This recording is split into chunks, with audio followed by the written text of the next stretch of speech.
خوشحاله یم چې په یو داسې کانفرنس کې ګډون کوو چې د ژوند اړتیا نسبت ورسره لري، ځکه چې اوبه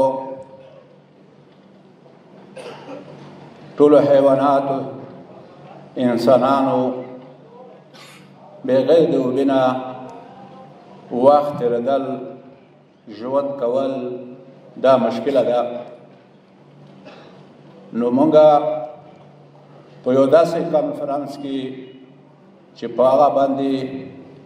څېړنه کېږي او مقالې د دې دپاره برابروي، نو دا زموږ دپاره د آینده دپاره او د اوبې د مدیریت دپاره یو ښه پیشقدمي ده. دا چې نن هم زموږ د تحقیقاتو د افغانستان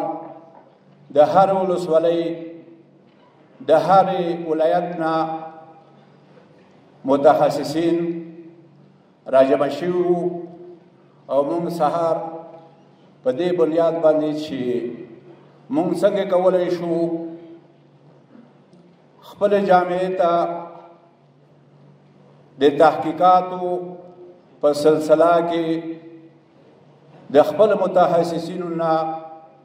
استفاده وکړو، هغه جامعې ته پیش کړو چې د آینده دپاره زموږ د خلکو زندگی او اقتصاد لوړ کړو.